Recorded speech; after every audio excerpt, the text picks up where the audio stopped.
¿está bien? Sí, sí, genial. Bueno, ¿esto qué significa? Que el trabajo es negativo, o sea que es una compresión. En termodinámica nosotros utilizamos como unidad, digamos, como convenio de signo que el trabajo es negativo cuando es una compresión. Y si es positivo, es una expansión. O sea que la variación de energía interna que va a producir una compresión, o sea, un trabajo termodinámico. Nada más que eso. Pero no nos hagamos demasiado problema si es compresión o expansión, sino tomemos el valor absoluto del diferencial de W. Sigamos adelante.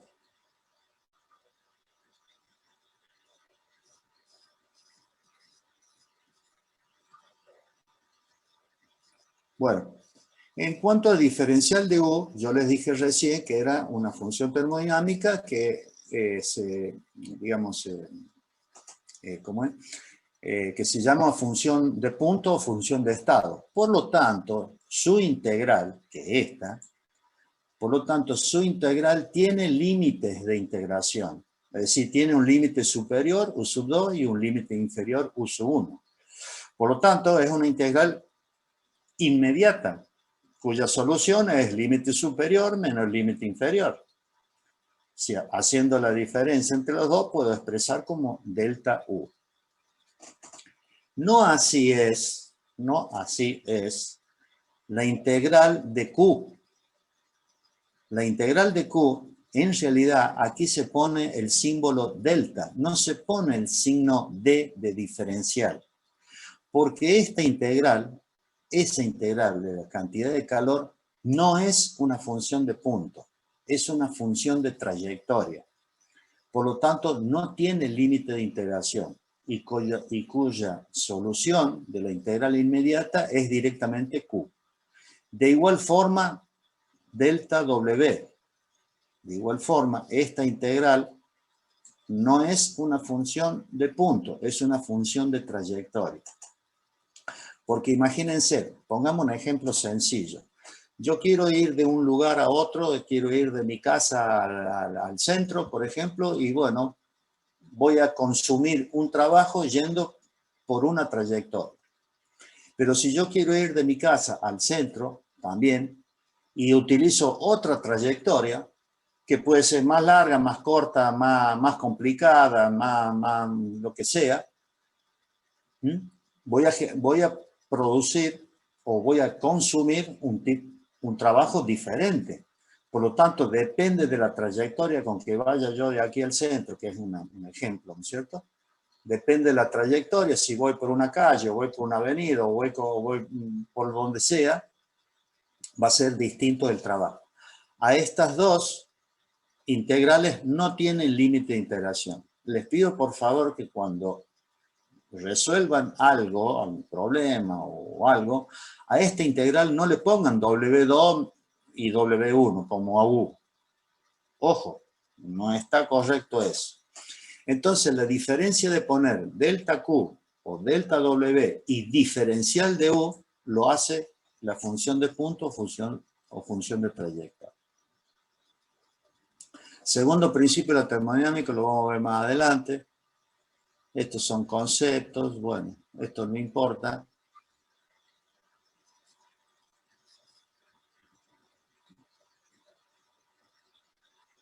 Tercer principio, no importa. No es que no importa, sino que... y aquí viene un concepto que lo nombro rápidamente, que es la función entropía. Es otra función termodinámica.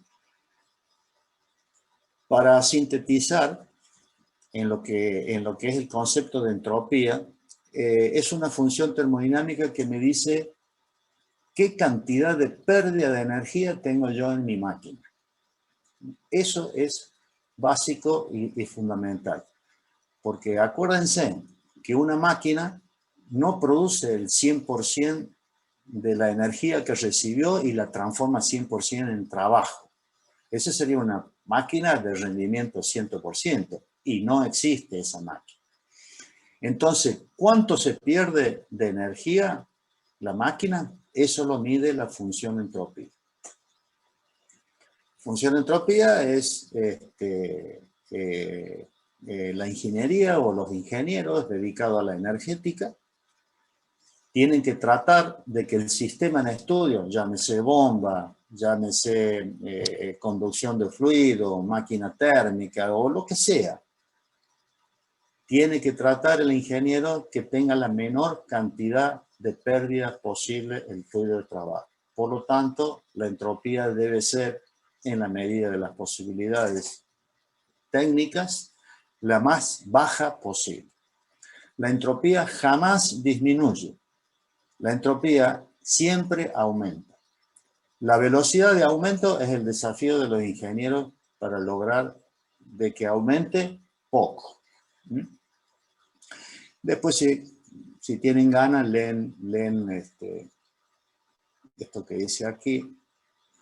Bueno, este dibujito lo único que dice que, digamos, la entropía aumenta cuando aumenta el desorden molecular. Acuérdense que un gas encerrado en un recipiente, si nosotros le entregamos energía a ese gas se dilata, las moléculas, átomos y moléculas comienzan a moverse con mayor velocidad en forma absolutamente aleatoria en todas las direcciones y se produce un caos, entre comillas, un caos molecular. ¿Qué es lo que produce ese caos molecular? ¿Cuál es la consecuencia en las máquinas? Pérdida de trabajo o pérdida de energía. Entonces, si el grupo de moléculas está ordenado, como en este caso, el caos no es tan grande. Por lo tanto, la entropía es baja. Eso es muy bueno. Sin embargo, este dibujito que ilustra que hay un desorden molecular. Las moléculas están desorientadas, se mueven para cualquier lado, en cualquier dirección. Este es un gran desorden molecular. Consecuencia, alta entropía. Consecuencia, reducción de trabajo mecánico en la máquina. De hecho, ya que estamos aquí, imaginemos el caso contrario. Imaginemos que yo tengo un gas, ¿no es cierto? Y al gas lo voy enfriando. No es un término, enfriar o calentar no es un término técnico, pero es para que entiendan. Si yo ese gas lo voy enfriando, o sea, le voy quitando energía, y cada vez le quito más energía, los átomos y las moléculas de ese gas cada vez se mueven más lentamente. Vamos al extremo de que le baje la temperatura a 273 grados centígrados, negativos. En esa situación, que es teórica, en esa situación no hay ninguna actividad molecular. En cuyo caso, si no hay actividad molecular, no digo que no haya moléculas, sino no hay actividad molecular. Cada una de las moléculas está en su lugar, en su posición, vibrando sobre su eje particular, pero no hay ningún movimiento de las moléculas. Por lo tanto, esa sería una situación en que la entropía es cero. Absolutamente irreal esta situación, porque a esa temperatura tan alta, negativa, todavía no se ha podido lograr. Y a esa temperatura es lo que nosotros le llamamos 0 Kelvin, o sea, temperatura en la escala Kelvin, que es lo que estudia la termodinámica. Sigamos. Bueno, este es otro ejemplo. Fíjense, moléculas disipadas, alta entropía, ahí dice. Alto desorden molecular. A medida que lo voy ordenando, la entropía va disminuyendo cada vez más, cada vez más, cada vez más, y hasta puede llegar aquí que la entropía sea muy baja, cuando hay orden molecular o no hay movimiento. Denme un ok si está claro, si quieren que repita, si me escuchan, sobre todo si me escuchan. Profe, Profe, yo profe, tengo una Profe, se duda. escucha. Bueno, dale, pregunta nomás. Usted antes había dicho que la entropía nunca disminuye y ahora está diciendo que puede llegar a ser cero. ¿Usted se refiere a que nunca disminuye en un mecanismo, por ejemplo? Claro, Bien. es decir, a lo mejor... Teóricamente podría ocurrir, pero digamos, en un funcionamiento no. No, no, no. Es decir, a ver, quizás yo me expresé mal. Si yo tengo una máquina de alta entropía, con alta pérdida de energía, y la ingeniería me permite a mí reducir esas pérdidas, que es posible. De hecho que eso, eso es lo que nosotros como ingenieros tenemos que lograr, reducir esa entropía, haciendo aislaciones, no sé, ya veremos después. En ese caso la entropía ha disminuido. Entonces, es como una contradicción lo que dije yo, que la entropía nunca disminuye. No, sí, puede disminuir, pero lo que yo quería decir que la entropía no disminuye a valores negativos.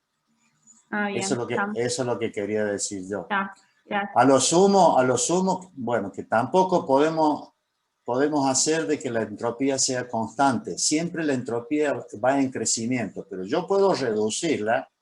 Está bien la aclaración que usted dice. Yo puedo reducirla, pero no al extremo de que la entropía al final sea más chica que la inicial, o sea, en valores negativos. Eso es lo que yo quise decir recién. Bien, muchas gracias. Bueno, muy bien. Así me gusta que pregunten ahora, porque si no, Profe, ¿le puedo hacer una arrastramos. consulta? ¿Sí? Diga nomás. Usted dijo que la entropía lo que calcula es la pérdida de energía porque en un sistema no toda la energía o calor que se le suministra se va a convertir en trabajo. Correcto. Eso es lo que dije. ¿Esa pérdida de energía es lo que queda como energía interna? Sí. ¿Lo que llamamos La, pe- pérdida es lo que queda como energía interna o no? eh, cuando decimos nosotros pérdida de energía, estamos perdiendo energía interna. Sí, está correcto eso. Ok. O sea que disponemos de menos energía interna para producir trabajo. Y Sí, la pérdida que se produce, profe, sería el calor, digamos, al ambiente. exactamente. Muy bien, muy bien.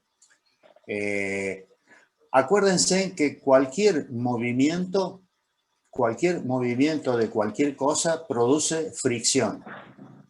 ¿Y la fricción qué produce? Calor. Y si no, simplemente fíjense en ustedes cuando se refriegan la mano, a ver si alcanzan a ver ahí. Si ustedes se refriegan la mano así, ¿qué movimiento están haciendo? Un movimiento, digamos, un roce entre las manos y se produce calor. La pérdida de ese trabajo que ustedes están haciendo se transforma en calor. O sea, la pérdida de energía en las cosas se transforma en calor. Y el calor a veces no es bueno, porque puede ocurrir deterioro en los materiales de las máquinas. ¿Está más o menos claro esto? Siempre se Sí, profe. produce, siempre se produce con desprendimiento de calor. Por eso que las transformaciones generalmente en las máquinas son endotérmica y exotérmica. En este caso sería exotérmica. O sea que el calor se va hacia el exterior. Profe, Sí, decime. es muy complicado darse cuenta cuando una máquina está perdiendo mucha entropía, no está a su máximo rendimiento, por así decirlo, con entropía. No sé si se entiende. Bueno, digamos, los fabricantes, a ver, los fabricantes de las máquinas, las empresas que se dedican a fabricar, a ver, pongamos por ejemplo un motor. Un fabricante, a ver si con este ejemplo te lo aclaro. Los fabricantes de motores de vehículos, por decirle una cosa así, el fabricante le dan al usuario unos parámetros técnicos. Por ejemplo, potencia, qué potencia tiene el motor, qué torque, qué caudal, qué consumo, etcétera, etcétera. Cuando ustedes van detectando que uno de esos parámetros que les suministra el fabricante se reduce, no cabe ninguna duda que es una pérdida de trabajo o de potencia. Entonces, en las máquinas es lo mismo. Cuando una máquina, por ejemplo, una máquina rotativa, un compresor, un turbocompresor, lo que sea, no produce el efecto deseado con que ha sido calculado, ahí nosotros nos vamos a dar cuenta de que la máquina está perdiendo energía. A ver, ¿qué otro ejemplo le puedo dar? Un ventilador, por ejemplo, que es un soplador, llamémosle así técnicamente. Si ustedes ven que la velocidad va reduciendo, es porque hay algún problema eléctrico o un problema técnico. Es decir, cuando lo que obtienen ustedes de esa máquina no es lo calculado, entonces ahí yo me estoy dando cuenta que algo está fallando. Cuando hay una pérdida de energía, y después veremos, que es otra historia, en qué parte del órgano se produce esa pérdida de energía. Pero bueno, no es difícil darse cuenta, pero tampoco es una cosa sencilla. Tampoco yo puedo decir, a ver, si yo les digo a ustedes el motor, por ejemplo, el motor del auto de ustedes está fallando. Ustedes van andando y sienten de que el motor no responde. Ustedes a priori me pueden decir cuál es el problema. Me puede decir, es un problema de combustible, es un problema de tracción, es un problema de qué sé yo. A priori no, tengo que estudiar y ver a dónde está la falla. En la máquina es lo mismo. O sea, puede ser simple o puede ser muy complicado, depende de la complejidad o simpleza que tenga la máquina. ¿La respuesta te satisface o te la doy de otra forma? No, sí, profe. Yo porque claro. tengo máquinas acá y por eso quería consultarle nomás para ver esas cosas. Perfecto, muy bien. Sigamos entonces.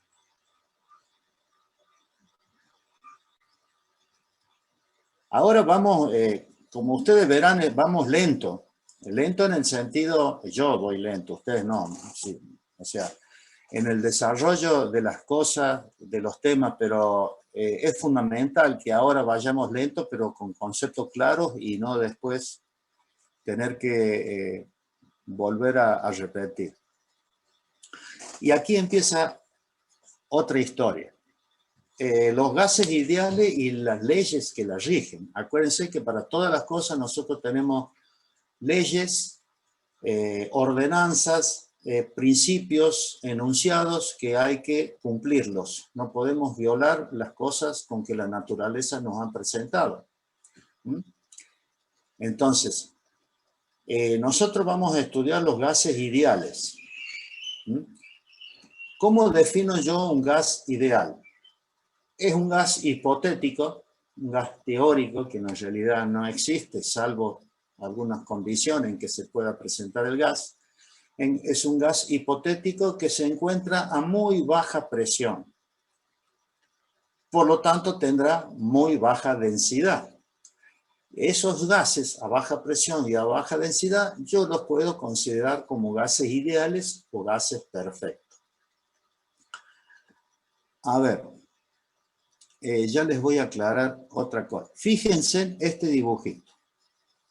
Y aquí, y con este dibujito se van a dar cuenta entre la diferencia de un gas ideal y de un gas real. Imaginemos este dibujito que están ahí. Este es un recipiente que tiene un gas, un recipiente. Es ilustrativo todo esto, por supuesto. Está lleno de moléculas, de átomos y moléculas, y yo le aplico una fuerza. ¿Qué le hago a este gas? El gas se comprime. Si se comprime el gas, ¿qué es lo que está disminuyendo? Las distancias intermoleculares. O sea, las distancias que hay entre una molécula y la próxima. Y el gas se va haciendo más denso, o sea, con mayor densidad. Sigo comprimiendo aquí. Aquí habrá un volumen, que es todo esto. Sigo comprimiendo con una masa mayor, por supuesto. 2 pesitas en lugar de una, 2 pesitas. Las moléculas cada vez están menos distanciadas entre sí. El volumen se achica. sigo aumentándole la fuerza o peso o la masa, y va a llegar un momento que las distancias entre las moléculas no hay o no existen, pero sí hay moléculas, no hay distancia una respecto a la otra. Por lo tanto, el volumen ocupado por las moléculas en contacto íntimo entre sí, a todo ese volumen, chiquitito por supuesto, por el hecho de que las moléculas son muy diminutas, muy pequeñas, a ese volumen se le llama covolumen.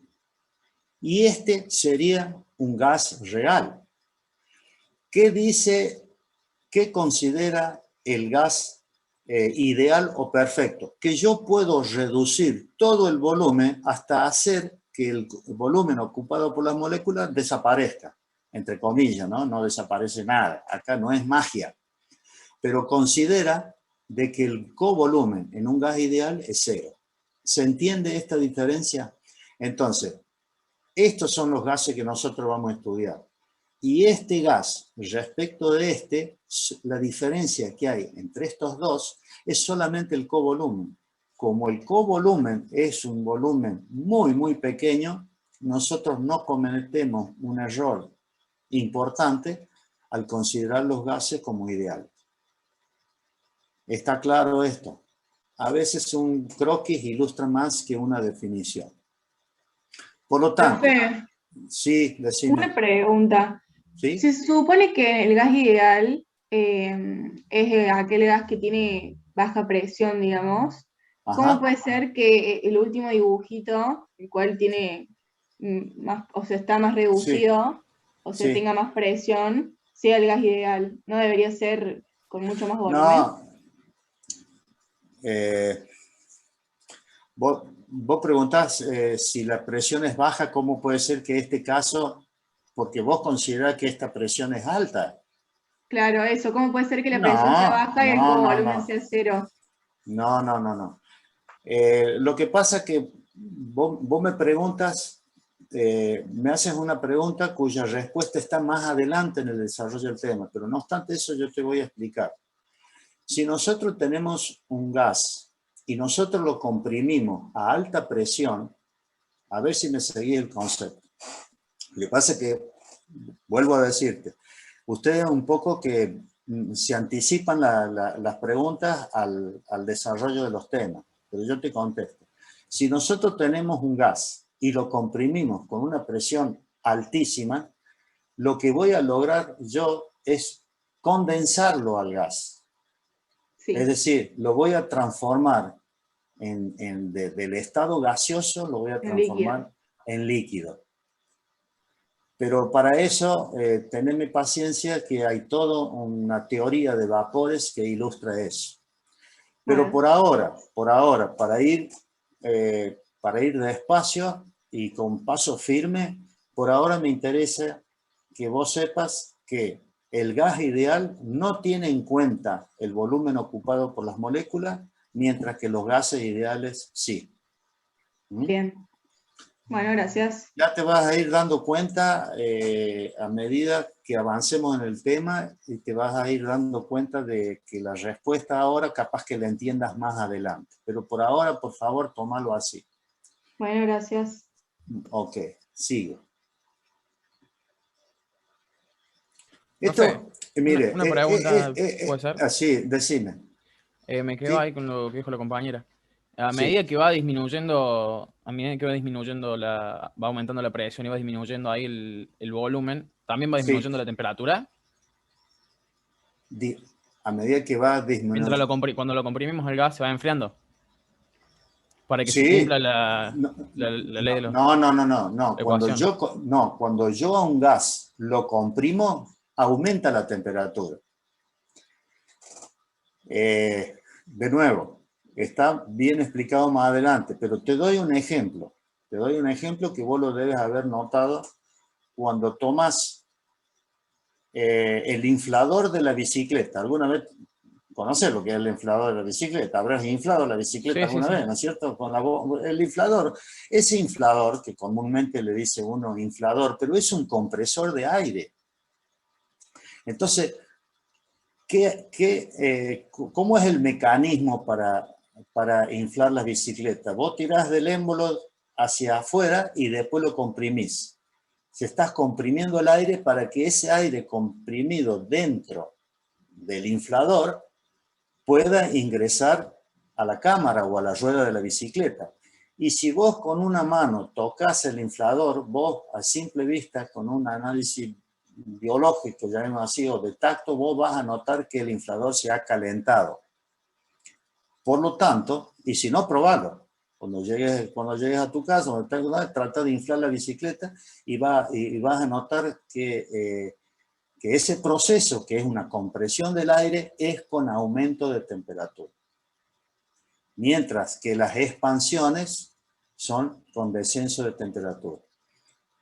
Pero ya lo vamos a ver más adelante cuando todo esto que yo te estoy diciendo así con palabras, lo vamos a ver en un gráfico que es más ilustrativo. Eso que habla, por ejemplo, usted, profe, de lo que pasa en la heladera con la compresión y la expansión. Esos procesos son los que hacen los cambios de temperatura. Exactamente. Pero ahí ya nos estamos metiendo en camisa de 11 varas, mi amigo. Porque estamos hablando de un refrigerador doméstico y ya es una máquina frigorífica. Ahí ya no estamos hablando de aire, estamos hablando de un refrigerante, ¿no? Las heladeras funcionan con refrigerante, que es el fluido de trabajo, es un refrigerante. El elemento que comprime ese refrigerante es el compresor, que es esa bocha negra que tienen las heladeras que tenemos nosotros atrás. Si no, agarras tu heladera, da la vuelta y fíjate atrás que tiene un serpentín, todo un circuito, digamos, de un conducto, que es el condensador, y en la parte inferior, normalmente en la parte inferior de la heladera, hay una bocha redonda, bocha en término vulgar, ¿no es cierto?, que es el compresor, el motocompresor.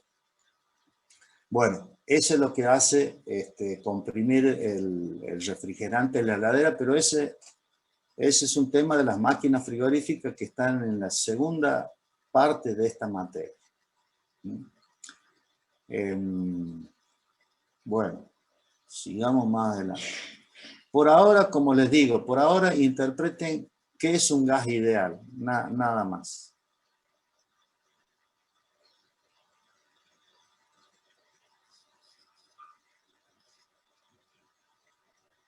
Bueno, fíjense aquí. Fíjense cómo yo les dije, y los vuelvo a reiterar, que yo les voy a tratar de hacer esta materia lo más simple que la materia lo permite. No vamos a ver los gases reales. Por ejemplo, un gas real es el determinado por este señor, Van der Waals. Él determinó una ecuación de un gas real que fíjense la ecuación que es. Fíjense qué complicada que es esta ecuación respecto a esta. A ver si la tengo por acá. A esta, fíjense, esta formulita, esa formulita relaciona los tres parámetros termodinámicos: presión, volumen y temperatura.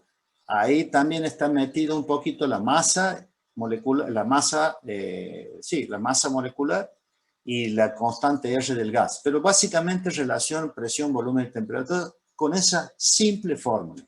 Ahora, si yo la quiero complicar, tengo que utilizar un gas real. ¿Cuál sería la fórmula? Esta.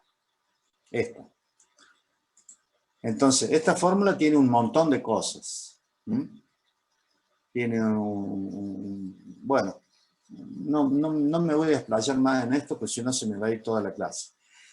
Yo para estudiar los gases ideales tengo que estudiar esta fórmula, y a mí por el momento me interesa que ustedes sepan los gases ideales. Pero aquí en este apunte está mencionado para que ustedes por lo menos sepan que un gas, la ecuación de estado de un gas ideal, de un gas real, difiere en muchas constantes, digamos. Seguimos adelante. Miren, hay derivadas primera y derivadas segunda para determinar los parámetros. Entonces, no nos metamos con derivada segunda porque es meternos nosotros en análisis matemático 2. Y por ahora yo voy a pedirles que sepan análisis matemático 1 nada más. Por lo menos los conceptos generales. Esto ya lo vamos a ver más adelante qué es, pero viene bien este gráfico para hacerle una aclaración antes de seguir.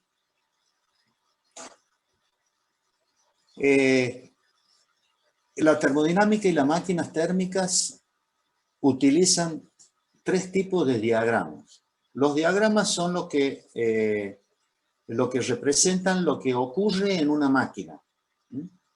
Entonces, hay 3 tipos de diagramas. En ordenadas, la presión, y en abscisa, el volumen. Nosotros, por supuesto, que en termodinámica estudiamos los sistemas coplanares, o sea, los sistemas en el plano, no los sistemas en el espacio.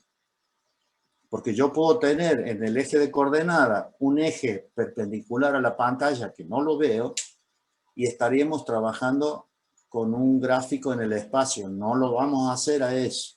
Vamos a ver en el plano. Cualquier área encerrada, como por ejemplo esas amarillas que ustedes ven ahí, contenida en un diagrama presión-volumen, representa trabajo. Trabajo. Si en lugar de tener en ordenada presión, yo tengo temperatura absoluta y en abscisas tengo función entropía, S mayúscula, esta misma área, que no va a ser medida de esta misma forma, pero va a ser la misma área, va a representar energía térmica. Energía térmica. Y hay un tercer diagrama en donde en ordenadas tenemos presión y en abscisa tenemos entalpía, que es otra función termodinámica que la veremos más adelante. Esos son los llamados diagramas de Molière. Molière con doble L. Bueno, esos diagramas son estudiados para ver ciclos frigoríficos. Lo vamos a ver más adelante. Entonces, esos son los 3 tipos de diagramas que nosotros vamos a estudiar. Pero siempre se empieza con el más simple, que es el diagrama mecánico. Acuérdense, el mecánico porque el área representa trabajo y tiene que ser presión y volumen. Seguimos adelante. Y aquí viene, como quien dice, el tema número 1. Después de hablar tantas cosas, fíjense que recién arrancamos con el tema número 1 o el tema número 2, no me acuerdo bien. No me acuerdo bien el orden que puse el tema. ¿Cómo se clasifican los gases? ¿En ideales o perfectos? Son aquellos que están a baja presión, baja densidad y que no tienen en cuenta el espacio intermolecular. Y tampoco, me había olvidado de decirle, tampoco estos gases tienen en cuenta el efecto de atracción y repulsión entre las moléculas. Ustedes recuerdan de física que las moléculas se atraen y se repelen. Cuando llega a una cierta distancia intermolecular, son atraídas. Atraídas por la propia masa de la molécula. Como nosotros somos atraídos por la fuerza gravitatoria de la Tierra. Por eso que estamos pisando la superficie de la Tierra, porque si no tuviésemos nada que nos atraiga, nosotros estaríamos levitando. ¿Se entiende qué significa levitar? O sea, estaríamos suspendidos en el aire. Entonces hay una fuerza que se llama la fuerza de atracción gravitatoria, que en el caso de las moléculas son la fuerza de atracción molecular. Después de cierta distancia las moléculas se repelen, pero como les digo, no voy a entrar en detalles atómicos ni subatómicos de las moléculas. Los gases reales pueden subdividirse en permanentes y licuables. Permanentes son los que yo le puedo modificar los parámetros y no sale de la condición con la que está. Por eso llaman permanente. Y los gases reales licuables, y bueno, la palabra los dice, son aquellos en los cuales yo puedo transformarlo en líquido, como por ejemplo el dióxido de carbono, por ejemplo. Sigamos adelante.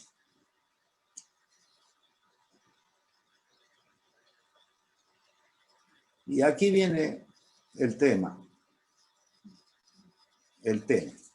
¿Cuáles son las leyes que rigen los gases ideales? Son 3 leyes, básicamente. La ley de Boyle-Mariotte, que se refiere a temperatura constante.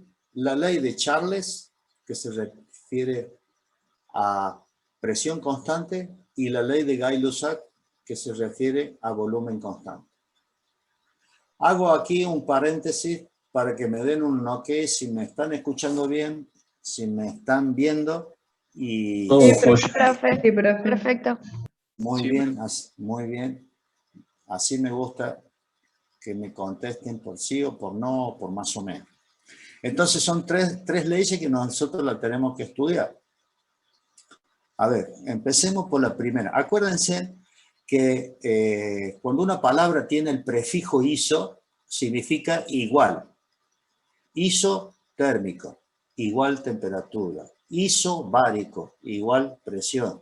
Isócoro o isométrico, indistintamente, cuando es a volumen constante. Isoentrópico, cuando la entropía es constante. Isoentálpico, cuando la entalpía es constante. Pero tomemos estos 3 parámetros por ahora. Ya va a haber tiempo de complicarlo, ¿no? No se crean que es tan fácil así como parece ahora. Esto se va a ir complicando cada vez más.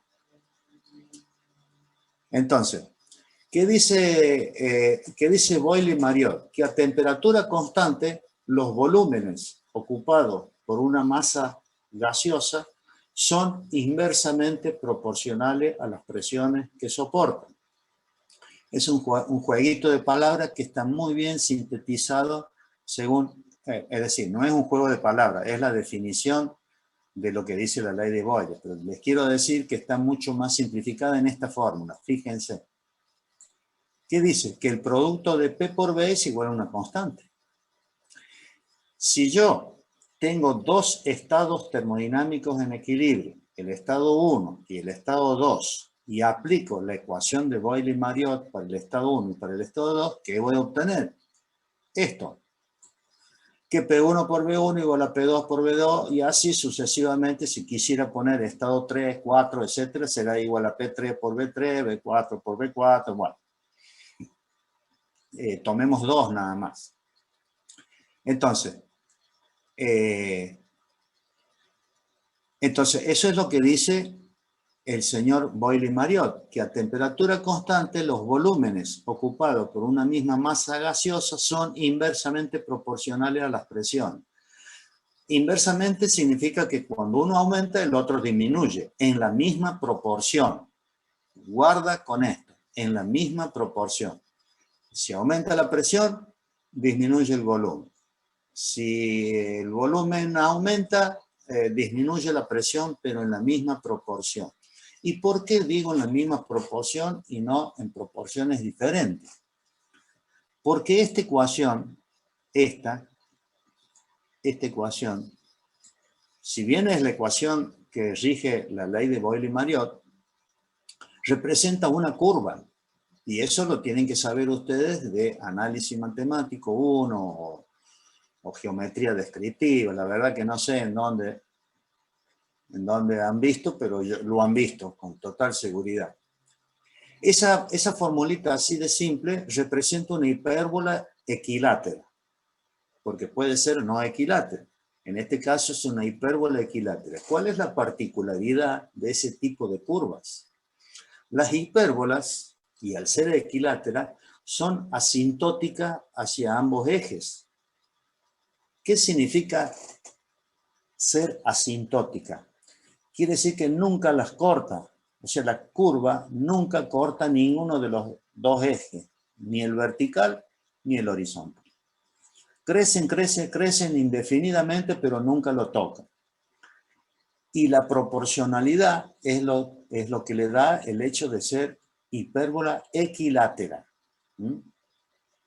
Por eso que cuando un parámetro disminuye, el otro aumenta en la misma proporción. Ahora bien, yo puedo tener un fluido que está a una temperatura T-1, como por ejemplo esta curva que está en verde ahí, de X grado, no importa. Pero si yo el fluido lo tengo a menor temperatura, tendré la isoterma que está aquí en roja. Y si lo tengo a menor temperatura, tendré la isoterma que está en azul. Es decir, a medida que la temperatura aumenta, yo me voy alejando cada vez más de los parámetros o del eje de coordenadas, a medida que aumento la temperatura. Más adelante vamos a ver cómo estas hipérbolas equiláteras que responden a esa formulita, a esa que está ahí, a medida que nosotros le vamos bajando la temperatura, cómo se va transformando en una curva. Fíjense qué complicada que va a ser la curva. Se va a transformar esta formulita en una curva, en una ecuación de tercer grado. O sea, una ecuación que tiene una variable al cubo, otra al cuadrado y otra lineal. Pero no las vamos a estudiar porque va a ser complejo todo esto. Vamos a la segunda, a la ley de Charles. La ley de Charles se refiere a la presión constante, o sea, una transformación isobárica. Y la represento gráficamente con este grafiquito. Aquí que tengo una isoterma T1 y una isoterma superior T sub 2.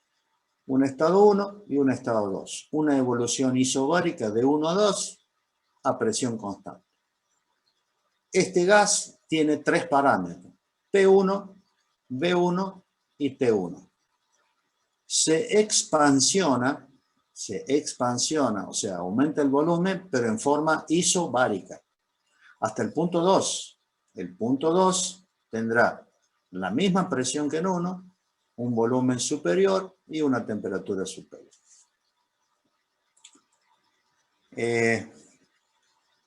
Muy bien. Ahora analicemos qué está ocurriendo con el estado 1 y el estado 2. Tomemos el estado 1. El estado 1 dice que el volumen B sub 1, está formado por un volumen B sub 0, un volumen inicial, que no está representado aquí gráficamente, para simplificar nada más, más un coeficiente, un binomio, mejor dicho, más un binomio de dilatación. Todo este término, bueno, esta es una imagen, ¿no? Todo el segundo término del segundo miembro, o sea, B sub 0 alfa T1, se llama binomio de dilatación. Por lo tanto, si yo saco factor común B sub 0, me queda esta formulita. En donde en esta formulita B sub 0 es el volumen inicial, alfa es el coeficiente de dilatación y T las temperaturas, por supuesto. Muy bien, si voy al estado 2, voy a tener la misma forma de la fórmula, la misma forma. Voy a tener un volumen inicial, etcétera, etcétera, más alfa por T2. Fíjense que el alfa es constante, siempre es constante.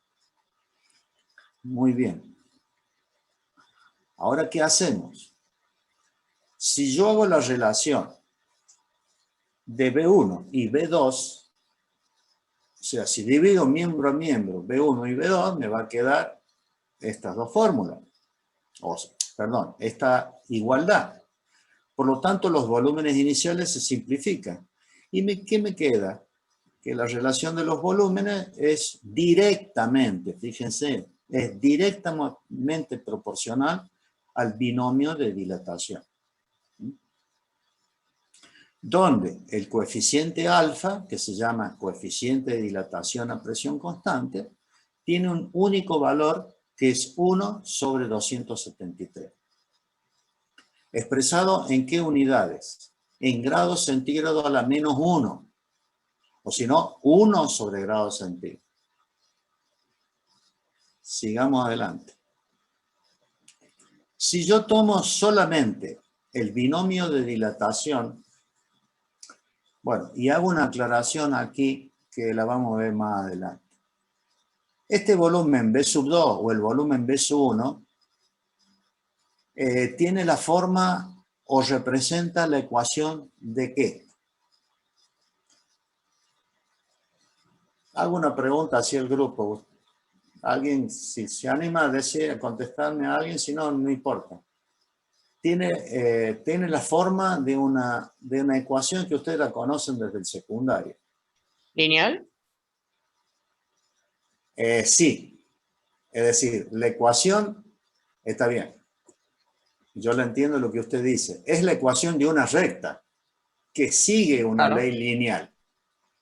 No es la ecuación, sí, es digamos una redundancia, pero sí. Es la ecuación de una recta que tiene la ordenada al origen y el coeficiente y la pendiente, llamémosle así.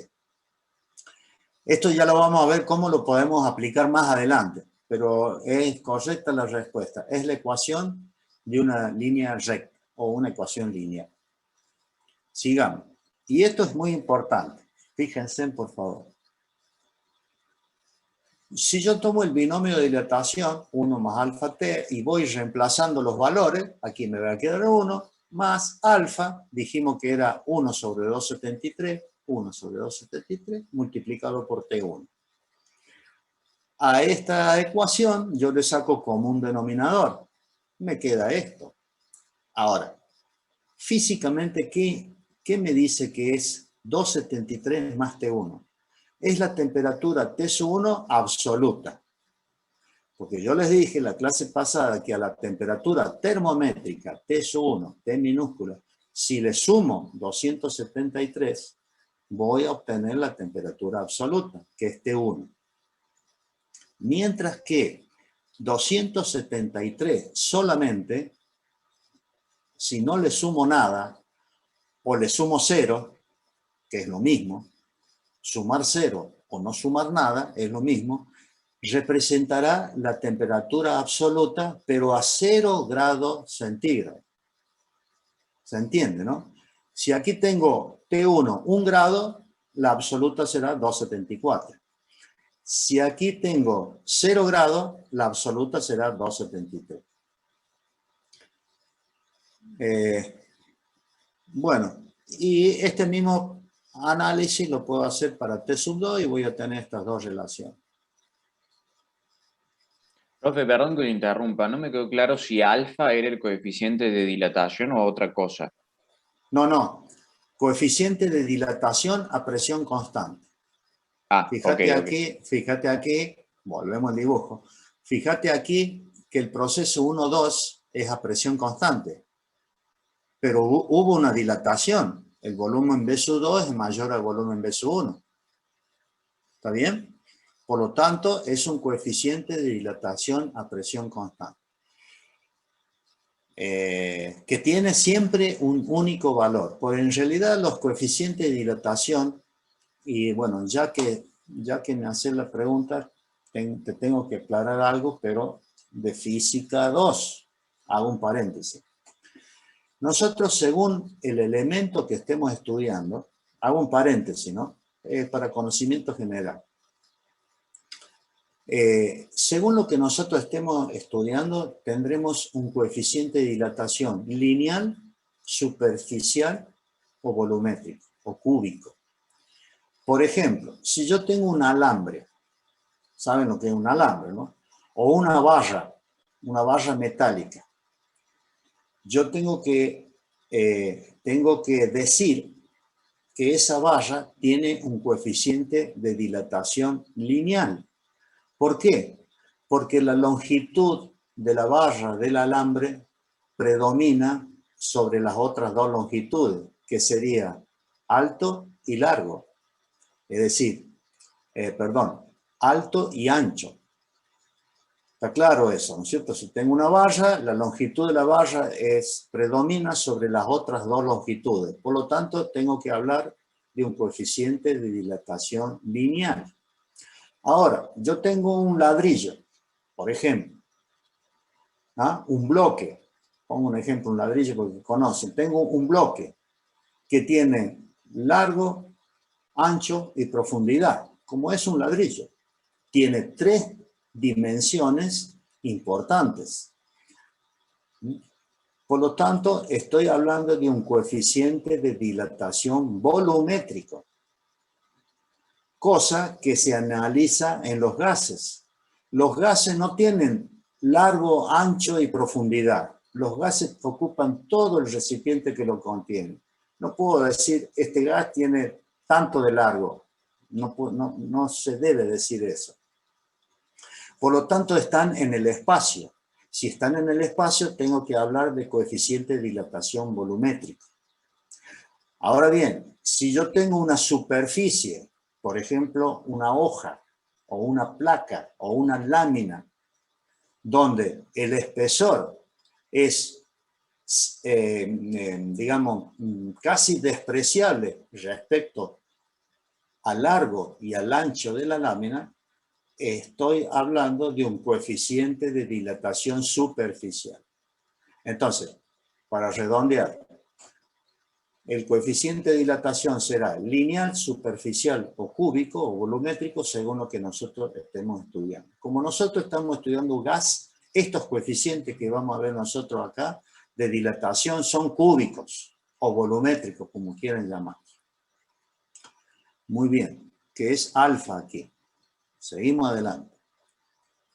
Entonces, a ver por dónde andamos. La ley de Charles, la segunda ley, ¿qué dice?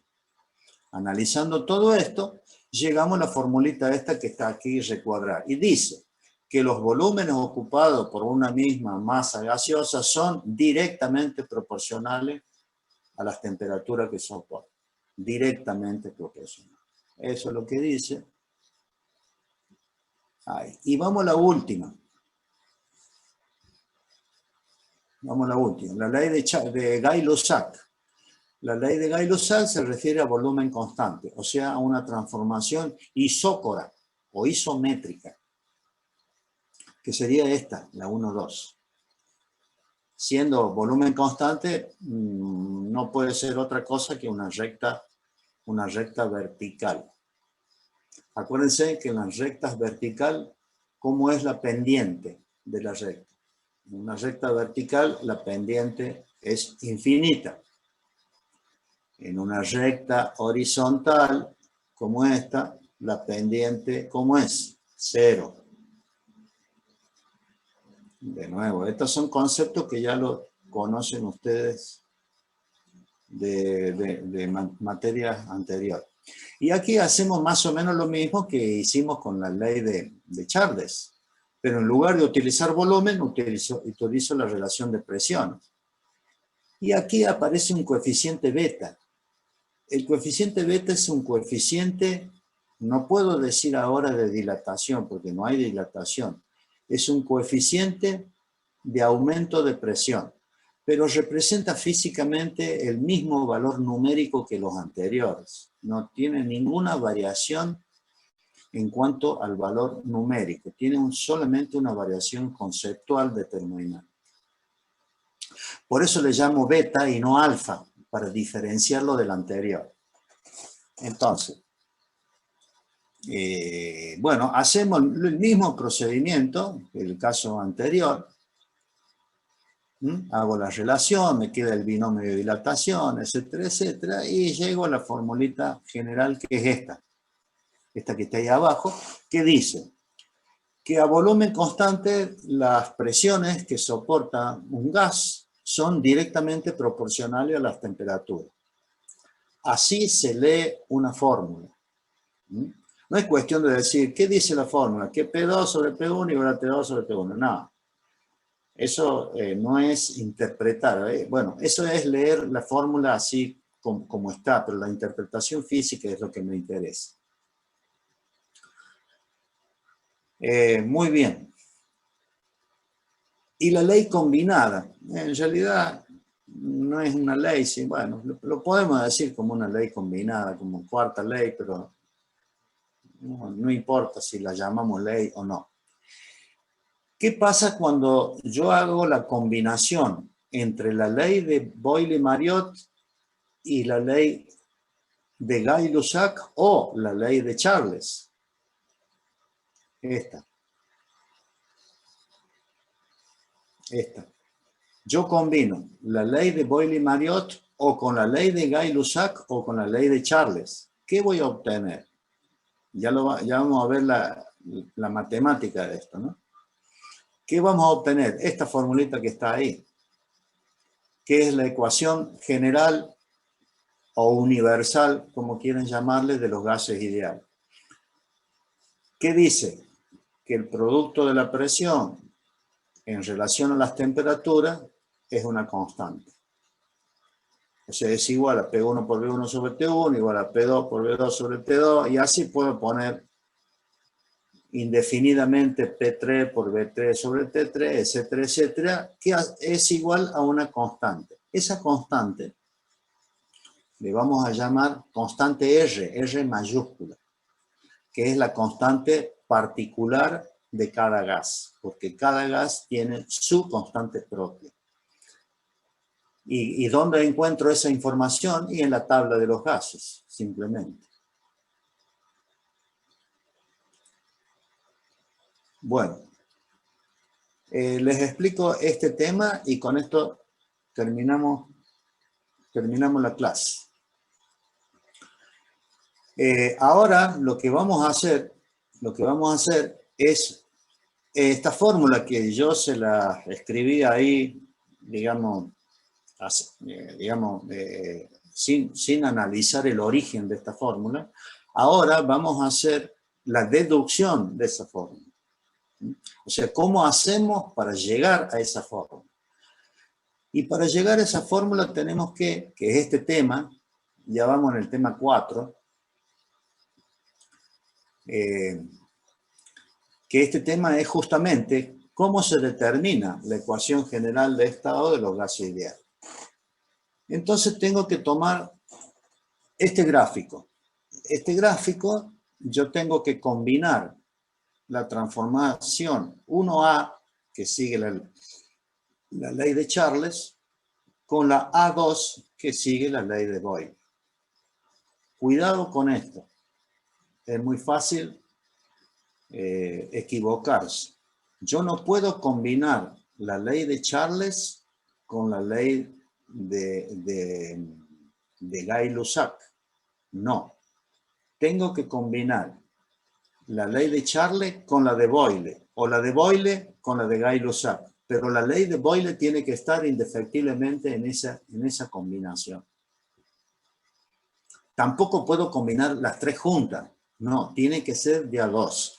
En este caso yo tomo primero la de Charles según la transformación 1A y luego la de Boyle según la transformación A2. Por lo tanto, tengo que tener dos hipérbolas equiláteras que representan dos isotérmicas.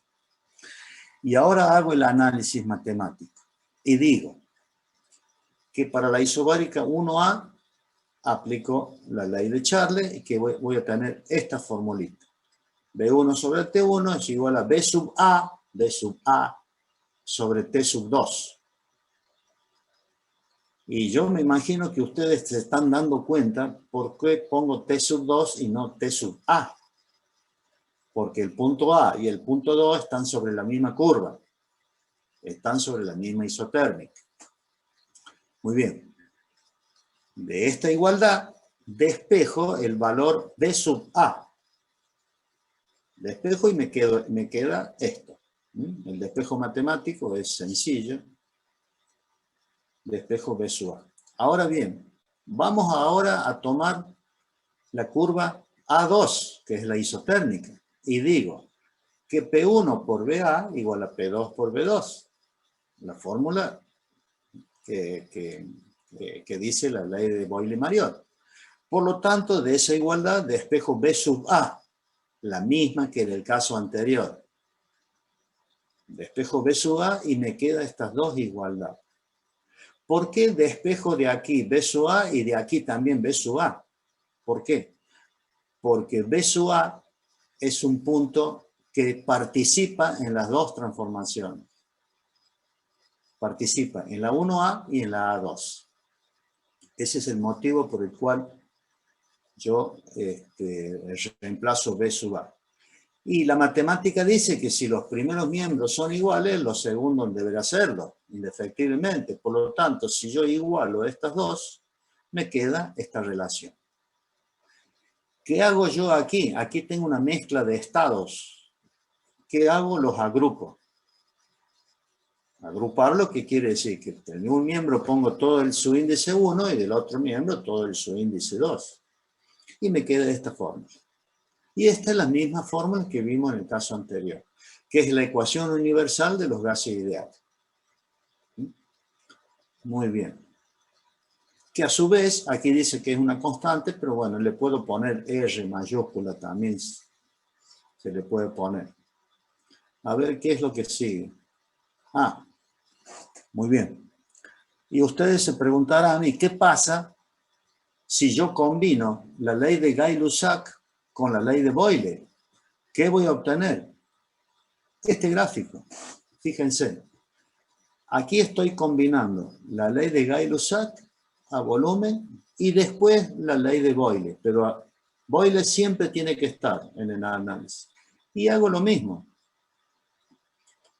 Con la diferencia que aquí no voy a despejar B sub A, sino voy a despejar P sub A. Porque el punto A, insisto, participa en esta transformación y participa en esta transformación. Entonces, despejo P sub A de esas dos igualdades, igualando, voy a obtener a la misma fórmula anterior. P1, B1, T1, P2, B2, P2 igual a constante. Exactamente igual que esta. Así que ustedes hagan esta o que hagan la anterior, llegamos al mismo resultado. Bueno, este es un gráfico ilustrativo nada más, que la ley de Boyle relaciona presión con volumen, que la ley de Charles relaciona volumen con temperatura y que la ley de Gay-Lussac relaciona temperatura con presión. Es un simple croquis ilustrativo nada más. Y que la combinación de las tres, la combinación de estos tres parámetros es la ecuación que está en el medio, que es la ley combinada.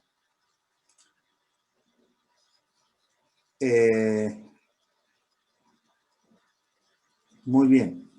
A ver, déjenme ver aquí. Bueno, y con este grafiquito damos por finalizada la clase de hoy. Volviendo a la ecuación esta, fíjense. Ya con esto terminamos, así no me queda el concepto este para la clase que viene. Fíjense esta ecuación, que es la ecuación de una recta. Habíamos dicho, y ustedes bien me dijeron, es una ecuación lineal, la ecuación de una recta. Muy bien. Esa ecuación de la recta yo la puedo representar aquí, en este gráfico. Tanto la ecuación de la recta del volumen como el de la presión, indistintamente. El análisis es exactamente lo mismo y llego a la misma conclusión. Entonces, si yo tomo el de la recta de presión, según la ordenada al origen y la pendiente, tendré una presión verde, una roja o una azul, el gráfico. Donde aquí tengo las tres ordenadas al origen. Bien. A ver, tomemos por ejemplo la verde. Si yo tomo la ecuación lineal, la ecuación de una línea recta, y la grafico, voy a obtener esta línea que está en verde. Ahora, ¿qué pasa? Si yo proyecto esta línea hacia la izquierda, hacia valores negativos de la temperatura, estoy desplazándome del eje de coordenadas que tiene 0 grados centígrados hacia la izquierda. Si yo proyecto esta regla, imaginariamente por supuesto, hacia la izquierda, esa recta va a cortar al eje de la temperatura en un valor 273 grados negativo. Que a ese valor, lo que dijimos recién, es el 0 Kelvin o 0 absoluto.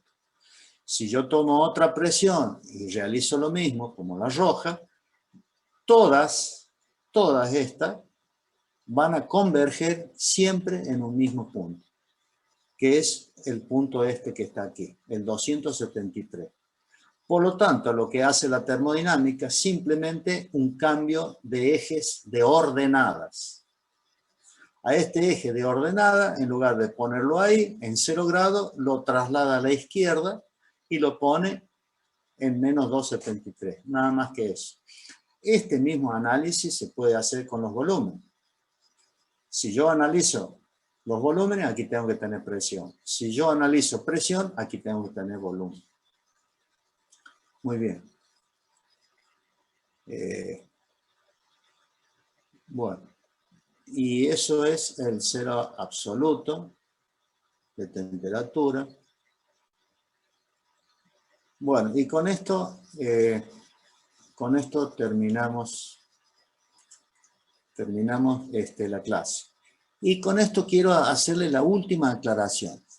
Recién habíamos dicho que la ecuación universal o ecuación general era el producto de presión por volumen sobre temperatura y que era igual a una constante. Yo a esa constante le puedo llamar R, por ejemplo, y puedo decir que es la constante del aire. O sea, es la relación entre P por V sobre T. Estos son valores del aire. Aquí fíjense que para 1 kilogramo de masa, estamos hablando de 1 kilogramo de masa, no 1 kilogramo de peso. 1 kilogramo de masa de aire, la presión atmosférica es esta, a 0 grados. La densidad del aire es esta, y la temperatura, 0 grados centígrados o 273 Kelvin. Si estos valores numéricos yo los reemplazo en la R, en esta formulita, voy a obtener 29,27 kilográmetros sobre kilogramos grados Kelvin. Muy bien, cualquiera diría, generalmente los alumnos me dicen, esa es la constante del aire. ¿Cuánto vale? 29,27.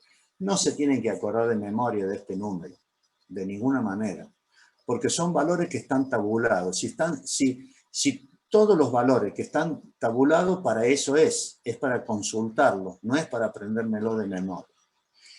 Entonces, ustedes agarran una tabla de distintos gases y ahí les va a decir cuál es la constante, cuánto vale, etcétera, etcétera. Ahora bien, ¿qué dice físicamente? Esto es lo importante. ¿Qué dice físicamente este valor? Fíjense que aquí dice kilogramo metro. Es una unidad de trabajo. En la mecánica técnica, ustedes han estudiado, y si no lo han estudiado, no, sí lo tienen que haber estudiado, o si no lo estudiarán este año en mecánica técnica, una fuerza por una distancia es un trabajo. Entonces, este es un kilogramo masa por una distancia. Esto es trabajo. Kilogramo sobre grado K. ¿Qué significa esto? Que este es el trabajo que puede realizar el gas, que es 29,27, el trabajo que realiza en realidad, no hablo en potencial, es el trabajo que realiza el gas por cada 1 kilogramo de cantidad de aire y por cada 1 grado K de temperatura. Eso es lo que representa la constante R. Y esto se puede manifestar, por ejemplo, en los amortiguadores de los vehículos que tenemos nosotros. Los amortiguadores del vehículo, ese amortiguador va a amortiguar, valga la redundancia, el impacto, ¿no es cierto? Según la temperatura con que se encuentre el gas del amortiguador adentro del amortiguador. Amortiguará más o amortiguará menos, o sea, producirá más o menos trabajo, depende de la temperatura que tenga. Y hasta aquí llego, porque después ya entramos en otra cosa. Entonces, como verán, hemos visto 4 temas nada más, de los cuales 2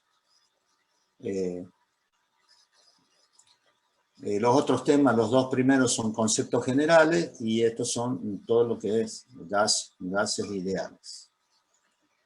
Las temperaturas absolutas y aquí vamos a dejar. Después vamos a estudiar las transformaciones, bueno, y otras cosas. Muy bien, estimados. Pregunten lo que les parezca. Si no se les ocurre ahora pregunta y se les ocurre en otro momento, hacen una ayuda a memoria y me lo preguntan la clase que viene. La próxima clase de feriado, por supuesto, no vamos a dictar clase. Y bueno, seguiremos el otro viernes, o sea, dentro de 15 días. Si no tienen nada más para preguntar, yo este apunte, como les decía, lo voy a actualizar, lo voy a ordenar un poquito y se lo voy a enviar por el autogestión para que ustedes lo tengan.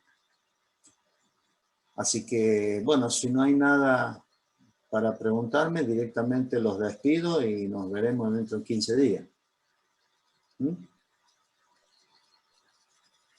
Hasta luego, entonces. Nos vemos. Hasta luego. Hasta luego.